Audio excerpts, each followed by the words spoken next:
Ambassador Mike Hammer.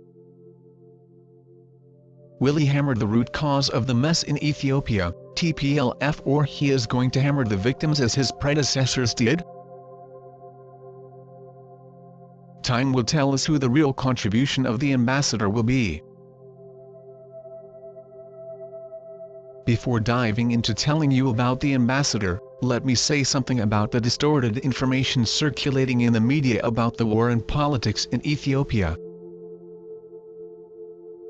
Whenever you try to check about the war in Ethiopia, you will observe that the dominant media is portrayed that the war is ethnic cleansing, a war crime, war against humanity, and so on. I hope everybody noticed that the Western medias vividly showed that they are one of the tools to misinform the world and enforce the needs and wants of the West. They intentionally produce similar information, repeat it now and again, and finally the larger audience will take them as truth. But, let me give you a very brief and objective analysis of the war. The TPLF rules the mountainous Tigray region, which has a population of more than 5 million people, and was the dominant force in Ethiopian politics for decades. The dominance of the paramilitary group effectively ceased when Abiy was elected to office in 2018 in a popular uprising following his pledge to open up what has long been one of the most restrictive political systems in Africa. Abiy, who won the Nobel Peace Prize in 2019 for his efforts in securing peace between Ethiopia and neighboring Eritrea, has accused the TPLF of treason and terrorism. With the disappointment for being pushed from authority, TPLF took enough time to prepare itself for the war almost for 2 years. The fighting began in November 2020, when forces loyal to the Tigray People's Liberation Front TPLF cruelly killed Ethiopian soldiers and seized military bases in Tigray, which possesses more than 70% of the country's defense system. Following the war, a lot of crises happened in the country and a lot happened in that specific region.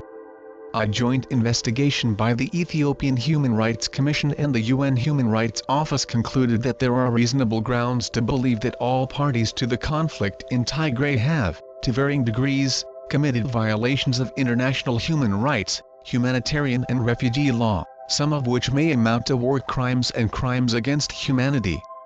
Despite intense diplomatic engagement, including by the United States, the African Union, and European countries, the conflict dynamics have been mostly driven by battlefield circumstances.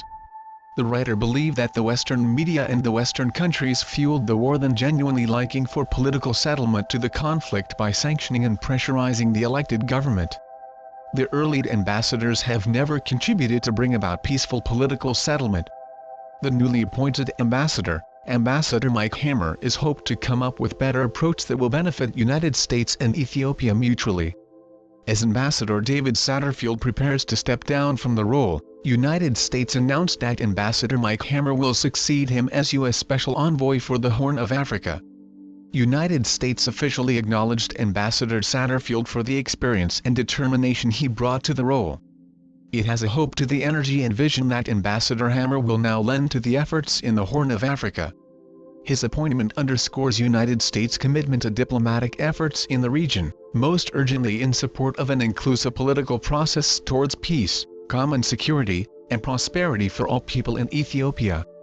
This administration remains firmly focused on a cessation of hostilities, unhindered humanitarian access, transparent investigations into violations and human rights abuses by all actors, and a negotiated resolution to the conflict. To give you a brief biography about Ambassador Michael A. Hammer. Ambassador Michael Mike A. Hammer was confirmed as the U.S. Ambassador to the Democratic Republic of the Congo on September 6, 2018. He had been serving as the acting Senior Vice President of the National Defense University NDU. He previously served as the Deputy Commandant of NDU's Eisenhower School and was additionally dual-hatted as the Vice Chancellor of the College of International Security Affairs. Ambassador Hammer is a career member of the Senior Foreign Service Class of Minister Counselor. He most recently served as U.S. Ambassador to Chile from 2014 to 2016. He began his diplomatic career in 1988. Prior to his appointment in Chile, Ambassador Hammer served as Assistant Secretary of State for Public Affairs from March 2012 to August 2013. He also served as Acting Assistant Secretary and Principal Deputy Assistant Secretary of State for Public Affairs. Before joining the Bureau of Public Affairs, Ambassador Hammer served at the White House as Special Assistant to the President, Senior Director for Press and Communications, and National Security Council spokesman from January 2009 to January 2011.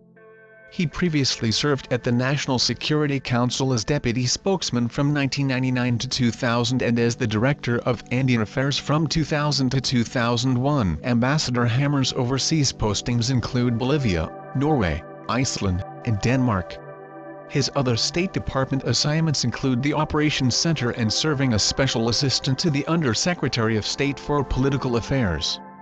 Ambassador Hammer has received several awards, including the Navy's Distinguished Public Service Award, the State Department's Distinguished Honor Award, the Department's Edward R. Murrow Award for Excellence in Public Diplomacy, and several Superior Honor Awards. Ambassador Hammer earned a bachelor's degree from Georgetown University's School of Foreign Service. He also earned master's degrees from the Fletcher School of Law and Diplomacy at Tufts University and from the National War College at the National Defense University. Ambassador Hammer grew up in Latin America, living in Honduras, El Salvador, Colombia, Venezuela, and Brazil. He is fluent in Spanish and speaks French and Icelandic. Ambassador Hammer and his wife Margaret Bjorgulfsdottir have 3 children.